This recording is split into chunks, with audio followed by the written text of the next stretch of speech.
L'animateur salue tous les spectateurs et spécialement ceux qu'il a rencontrés à Santa Fe. Il propose ensuite de faire un big hug collectif pour rappeler que nous ne sommes pas seuls et que nous sommes tous connectés dans cette fréquence d'unité.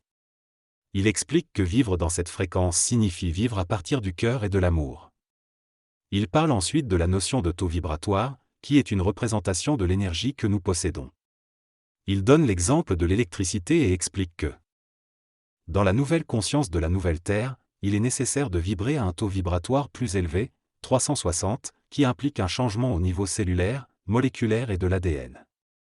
Il souligne que fonctionner à ce nouveau taux vibratoire nécessite une pensée et une manière de fonctionner différentes. Il conclut en disant que chaque appareil fonctionne à une fréquence spécifique et qu'il en va de même pour nous dans ce nouveau monde. Nous, les guerriers de lumière, confirmons qu'il est impossible d'augmenter son taux vibratoire par des apports extérieurs. Le taux vibratoire est quelque chose qui se vit de l'intérieur et nécessite des changements profonds dans nos corps et nos pensées. Cela peut entraîner des remaniements qui ne sont pas toujours agréables, mais qui sont nécessaires pour passer dans la nouvelle conscience de la nouvelle Terre.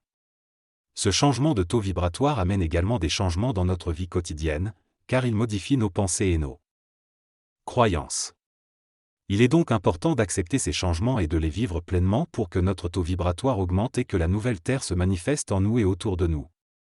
Il est également essentiel de choisir de vivre la nouvelle conscience de la nouvelle Terre et d'éviter de nourrir des énergies sombres telles que la peur et la culpabilité.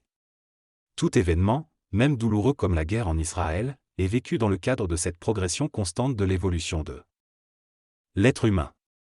Cependant, il est important de noter que l'enfant qui a été tué dans cette guerre a choisi cette expérience pour pouvoir progresser. Ce processus d'évolution ne s'arrête jamais, même lorsque nous sommes dans la nouvelle conscience de la nouvelle Terre. Il peut y avoir des moments où cela peut sembler s'arrêter pour notre mental, mais pour notre véritable conscience, cela continue indéfiniment. Enfin, il est intéressant de noter que même dans des situations ordinaires comme regarder un film dans un avion, certains contenus peuvent être trop perturbants pour notre taux vibratoire et nécessiter de les éviter. Les présentateurs partagent leur expérience personnelle et leur choix de vivre dans la nouvelle Terre. Ils expliquent qu'ils ont regardé un film comique sans rire du tout, ce qui les a incités à méditer pour passer le temps. Ils affirment que leur chemin est différent de celui des autres et qu'ils partagent leurs expériences à travers cette chaîne.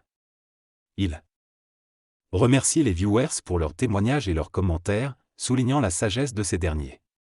Ils concluent en encourageant les personnes intéressées à partager la vidéo avec d'autres.